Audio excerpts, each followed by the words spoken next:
Our emotions influence our behaviors, and they can be complicated. How can we use emotional intelligence to make sense of them? Do you mask your emotions, or is there no such thing as a secret identity for a hero like you?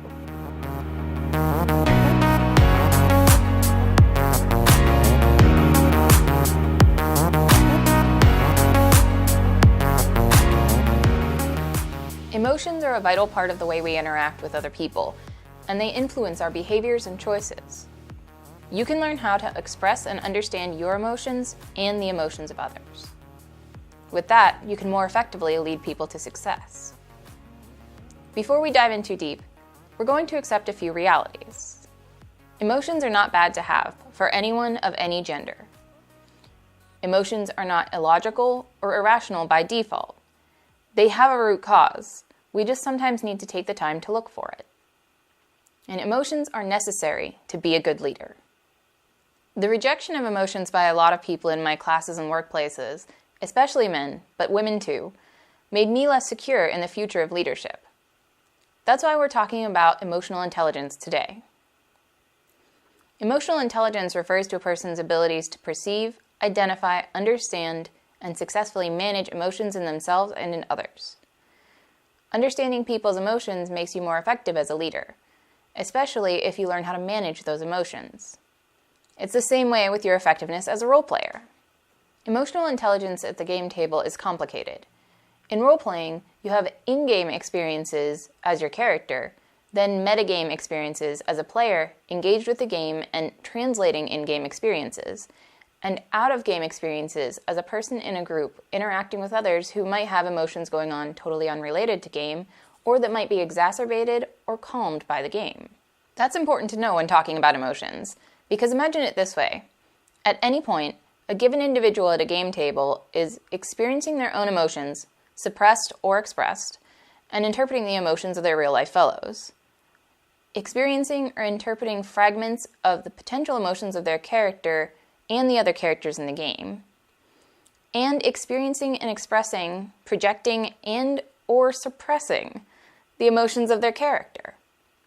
If you ever feel super tired out after a game, now you know why. There are 4 areas of emotional intelligence: self-awareness, self-management, social awareness, and relationship management. Self-awareness and social awareness are 2 sides of the same very important coin. Awareness of emotions, yours and those of others, is important. It helps you understand things. That's where mechanics like conditions and labels in the teenage superhero game Masks come into play. Conditions are negative emotions that your character is experiencing, and they're placed on your character sheet. Knowing what your conditions are helps you guide what your character does in-game, and it affects the mechanical actions you can take. For example, the bull character gets a bonus to unleashing their powers when they have the angry condition marked on their sheet. This nicely mimics real life, where if sometimes we're angry and we haven't really thought about it and nailed down how we're feeling and why, it's purposeless. But if we figure it out and write it down temporarily on our character sheet, we find a purpose for it. This relates to clearing conditions. The standard way to clear conditions without help is to do something to express them, to be angry, to be insecure, to be a disruptive teen. This makes sense for the game, but we'll talk in a minute about better methods. Labels are a little different.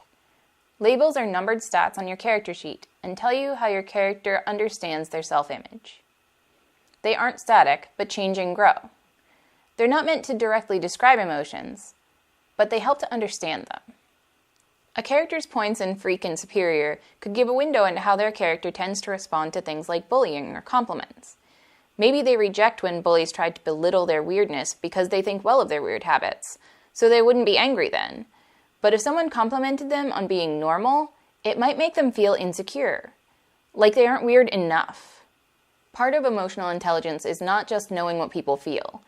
It's learning to interpret those things they feel, and having awareness of how their situations can impact that. In the game, players use moves called Assess the Situation and Pierce the Mask to learn details about other characters. This helps inform the self and relationship management aspects of emotional intelligence. There are moves in the game called Provoke Someone and Comfort or Support Someone. Both of these relate to management, and players use them after identifying situations where characters are able to be manipulated or in need of care. When you're taking action, it's easy to see how these moves can come into effect as relationship management, for good or ill. But how do you self-manage?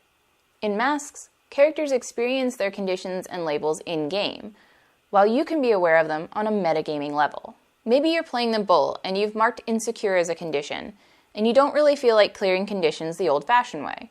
Maybe it'd be a bummer for the game, or just less fun for you.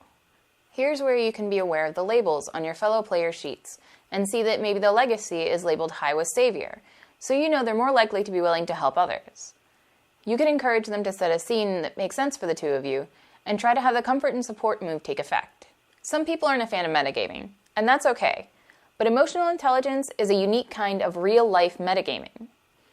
Learning emotional intelligence helps us step back and ask those questions like, hey, when I think about it, I'm feeling really sad and bored today. What can I do? Well, my friend is actually a super cheerful person and likes to help people, so maybe I could ask them for help. So long as we are always generous and respect consent when we ask for help metagaming our emotions, it's a useful tool. Look in the description below or on our Patreon post for links to our sources for our definitions and examples and for an exercise on emotional intelligence. I hope you'll share your thoughts and viewpoints in the comments below. Special thanks to Lauren Pruitt and Kimberly Lamb for sponsoring this episode. Join them in supporting this channel with your pledge at patreon.com/leadingwithclass. Thank you so much for watching. To see more videos like this, don't forget to subscribe. If you have other questions about leadership, drop them in the comments below. And remember, instead of grabbing an angry bull by the horns, just ask if they need some support.